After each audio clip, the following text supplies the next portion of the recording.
welcome back to Eating at April's. Today I'm going to show you how to fix something that I make for my husband every single week, and I've made it a million times. It's another recipe from Mary Engelbreit's Sweet Treats Dessert Cookbook. I love this book. I've used it to death. This is the butterscotch pudding. And you can make butterscotch pudding or vanilla pudding out of this recipe. And today I'm going to make the vanilla. The difference is, to make butterscotch you use packed brown sugar, pack it in the container. And for vanilla you just use regular white sugar. And I'll read the ingredients to you first before we get started. 3 cups milk. I use 1.5 cups 2% milk and 1.5 cups heavy cream myself. 4 large egg yolks. 3/4 cup either packed dark brown sugar or regular sugar. 1/4 cup of cornstarch. 2 tablespoons cold unsalted butter cut into pieces, and 2 teaspoons of vanilla extract. Let's get started. Now, I've already done some measuring, as you can see.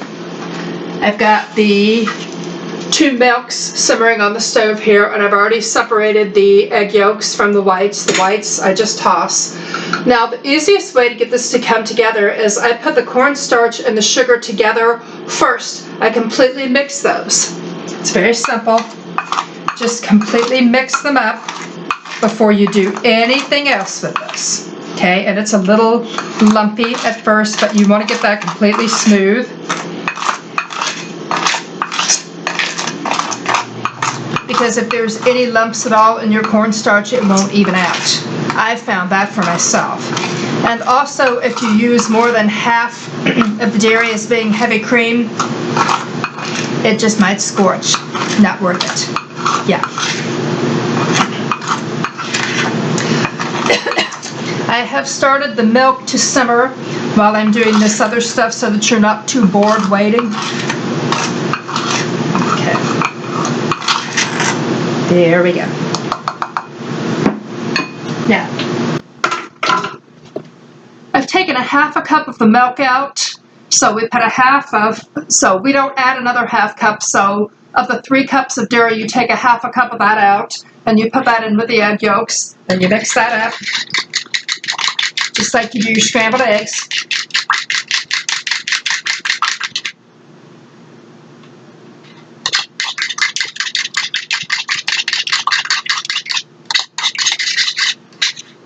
All combined.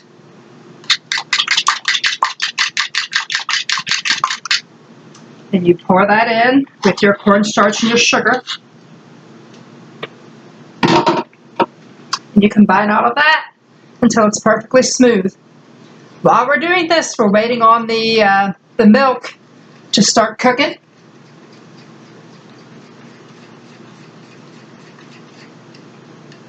See there? Smooth.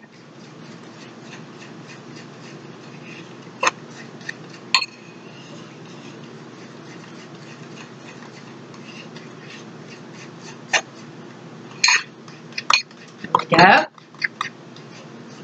And check the bottom. In the bottom of my bowl there's some lumps, so I'm going to scrape that down. Make sure to get all this perfectly smooth. If you have an electric beater, use one of those.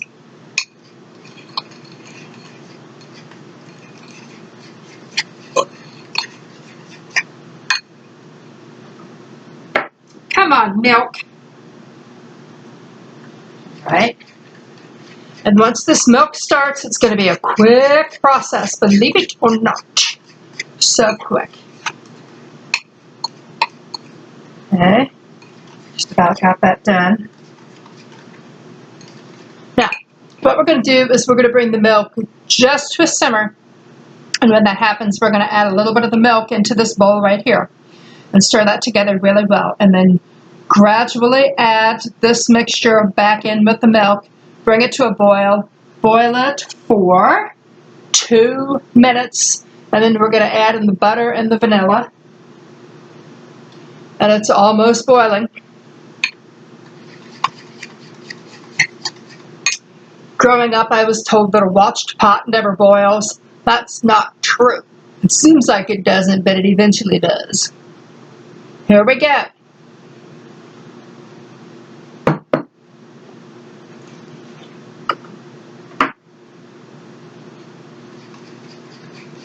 Come to mama. Come on, boil for mama. Gonna make it easy on myself. I'm just gonna ladle it in. There we go. We're a little over 5 minutes in already, so you see how quickly this moves. Here we go. Oh, it's steaming nicely. I'm just waiting for some bubbles to break the surface. Come on, come on, come on. Now, my grandmother, when she was teaching me to make fudge, told me not to stir it too much when you're waiting for it to first start boiling, or it'll take longer.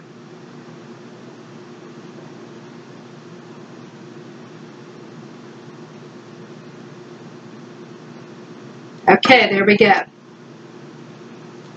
See that? I'm just going to put a little bit at a time there because we do not want to cook those eggs through just yet. Okay, I'm going to pull this off. See it start to boil up some. Now I'm going to put some more in here. There we go. Just a little at a time. A little bit more. Right.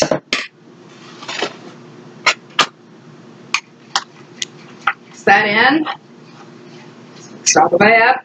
Now, gradually add this egg back in here. The bottom of my bowl is clean because I mixed it really well. Okay, now, turn that heat back up.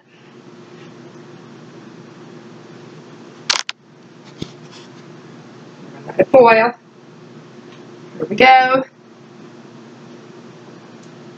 Now, if you're like me, you grew up with instant pudding already prepared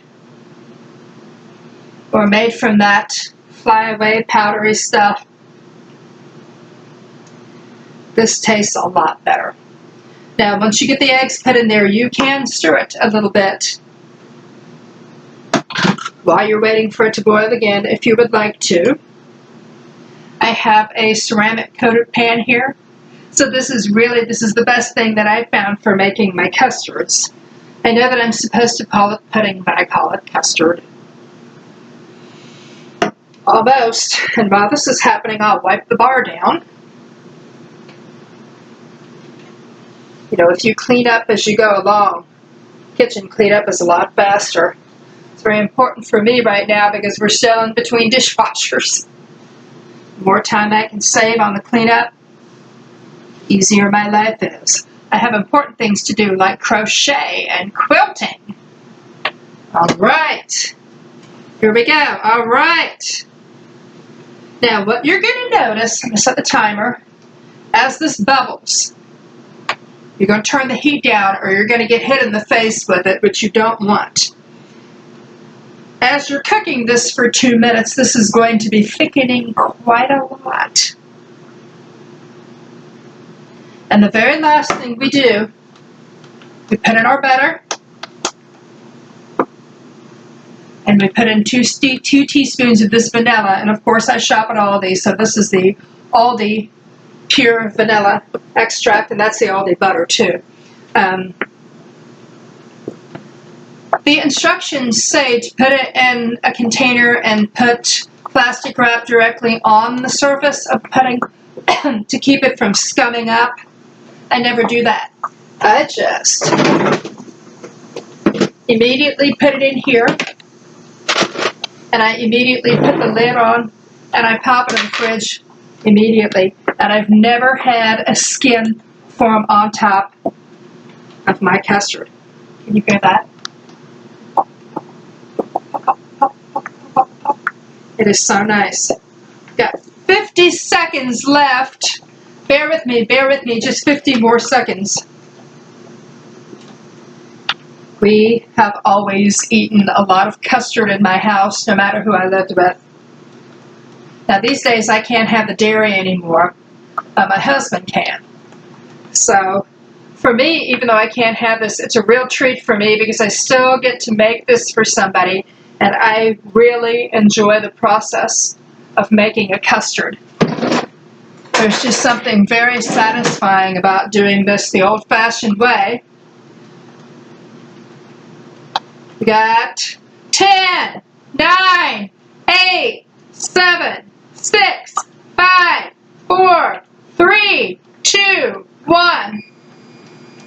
There we go. It's off. Turn the heat off. Now, what you're going to do is you're going to cut up your butter.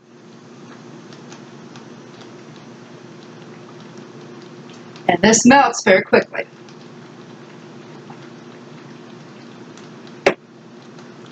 You can cut up smaller than that if you want to, but you don't have to. So that's our 2 tablespoons of butter cut up.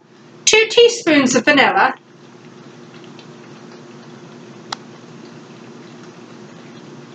Some people like to measure it all out beforehand. And they measure out sometimes. Okay, and then you're going to move the whisk through that and blend it until it's completely smooth. Now, the vanilla gives it a darker color, so it's going to make it easy for you to see when it's completely combined. Technically, I should have taken this off the burner, but I never do, and I never have anything bad happen. The hardest part about this is when there's only 1 serving left. If you don't have time to make any for a few days, the person who wants custard the next day will cry. It's just a quick and easy recipe. And I'm just double checking to make sure all the butter is melted. Look at how nicely it drains off of there. And as I told you, I just put it right in here.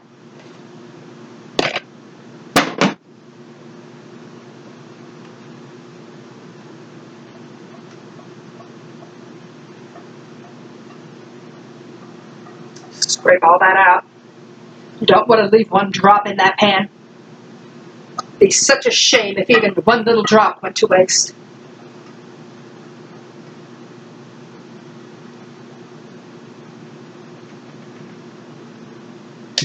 I will warn you though, this stuff is addictive. Just pop that in the fridge and do the dishes.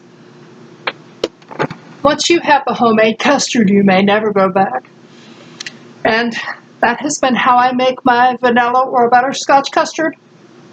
And this has been Eating at April's. We'll see you next time.